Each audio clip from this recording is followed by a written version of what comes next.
વડિયા અંતિમ ધામ ખાતે ગેસ તેમજ ડીઝલ તથા લાકડાથી ચાલતી ચેમ્બરવાળી સગડી દાતાઓના સહયોગથી મૂકવામાં આવી।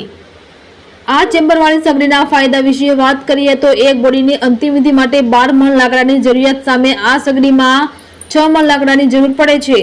ઉપરાંત એક બોડીને જે અગ્નિ સંસ્કારનો સમય 2.5 કલાક જેવો સમય લાગે છે તેને બદલે 1.25 કલાકમાં અંતિમ વિધિ થઈ જાય છે। આ સગડીને કેળ વૃક્ષના 3 થડને અગ્નિદાહ આપી રિહર્સલ કરાયું અને લોકોને ઉપયોગ કરવાની સમજ આપવામાં આવી। ઉપરાંત આ સગડી લાકડા અને ગેસ આધારિત હોય બંને પ્રકારે ઉપયોગમાં લઈ શકાય છે। આ સગડીથી ઉપયોગમાં લેવાતા વૃક્ષના લાકડાની જરૂરિયાત પણ ઘટશે, જેથી પર્યાવરણને ફાયદો થશે। અંતિમ વિધિના સમયમાં લોકોનો સમય પણ બચે છે। આ સગડી વડિયા સ્મશાન ખાતે સરપંચ મનીષ ઢોલરિયા તેમજ દાતાઓ તેમજ ગ્રામજનો દ્વારા લોકાર્પણ કરવામાં આવ્યું।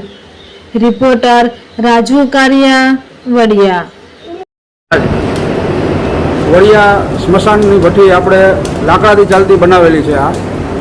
આ ઓછા બળતણ 50% લાકડામાં તમારું કામ બોડી ડિસ્ચાર્જ થઈ જશે અને જે સમય ડાયરેક્ટ તમે લાકડાની ભઠ્ઠી ઉપર કરતા હોય જૂની સિસ્ટમ પ્રમાણે એમાં 2.5 થી 3 કલાકનો સમય લે છે।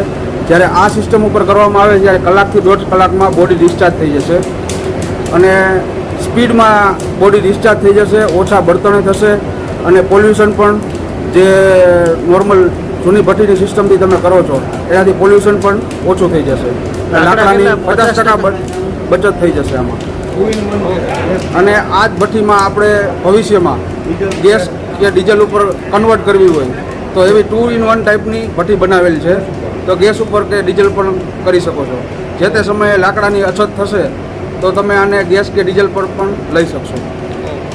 સર, આજે એક સ્મશાન ખાતે નવું ભઠ્ઠીનું ખાતમુહૂર્ત થયું, તો શું કહેશો એ બાબતે? આજે સમગ્ર વિશ્વની અંદર પર્યાવરણ, પાર્કિંગ અને પાણી એ ખૂબ ગંભીર પ્રશ્ન બની રહ્યો છે અને સરકાર માટે પણ પર્યાવરણ અને સંરક્ષણ માટે ખૂબ ખર્ચો દરેક સરકાર સમગ્ર વિશ્વની કરે છે અને ત્યારે હિન્દુ ધર્મ પ્રમાણે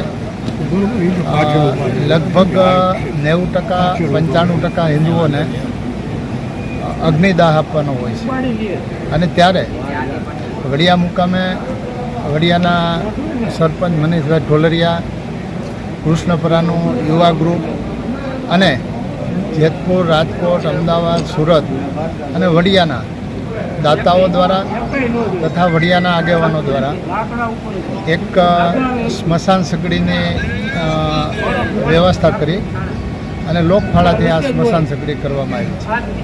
ખાસ કરીને જ્યારે વૃક્ષ છે એ એક નીલકંઠ છે જે કાર્બન ડાયોક્સાઇડ લઈ અને ઓક્સિજન આપે છે અને આ પ્રમાણે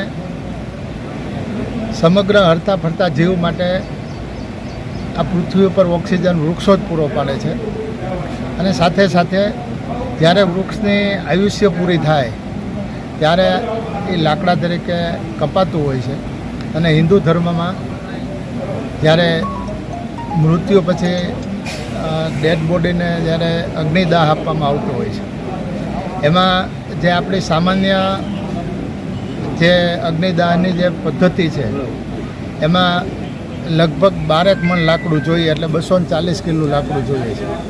ત્યારે આ આધુનિક સ્મશાન સગડીથી 80 કિલો એટલે કે 4 મણ લાકડું જોઈએ, એટલે 3 ભાગનું લાકડું જોઈએ અને સાથે સાથે જ્યારે અગ્નિદાહમાં કુટુંબી, સગા સંબંધી, ગામના મિત્રો બધા જ્યારે આ સ્મશાન યાત્રામાં આવતા હોય છે ત્યારે એવરેજ 2 કલાક અથવા 2.5 કલાક જેટલો સમય ડેડ બોડીને સળગતા લાગતો હોય છે। ત્યારે આ સ્મશાન સગડીમાં લગભગ 1 કલાકથી 1.25 કલાક, જેમાં 2.5 કલાક થતી હોય એમાં આમાં 1.25 કલાક થાય, 2 કલાક થતો હોય સમય એમાં 1 કલાક થશે। એટલે દાખલા તરીકે માનો કે 200-500 લોકો આ સ્મશાનમાં આવ્યા હોય ગામડાના પદ્ધતિ પ્રમાણે, તો જ્યાં સુધી ડેડ બોડીની અગ્નિદાહ પૂરી ન થાય ત્યાં સુધી બધા રોકાતા હોય છે। એટલે 2.5 કલાકને બદલે હવે 1 કલાક જ થશે। એટલે સમય, માનવ દિવસ અને માનવ સમય એ પણ બચશે, જેનાથી પર્યાવરણની સાથે સમયનો પણ એક બચત થશે. અને જે બચેલું લાકડું છે એને લીધે આપણે વૃક્ષોનું કટિંગ ઓછું થશે, લાકડું ઓછું કપાશે. એટલે આ ટીમને જે લોકો દાતાઓ છે, જે આ ટીમની અંદર જેણે કામ કર્યું છે, એ બધાને ખૂબ ખૂબ અભિનંદન આપું છું કે પર્યાવરણની જાગૃતિ માટે અને લાકડાની બચત માટેનો જે આ સ્મશાન સકડી આધુનિક બનાવી છે એને બધાને ખૂબ ખૂબ આવકારું છું, અભિનંદન આપું છું. અને આ પ્રયોગ સમગ્ર દેશની અંદર થાય તો એનાથી ખૂબ ફાયદો થાય એવી ખાસ વિનંતી અને ભલામણ પણ કરું.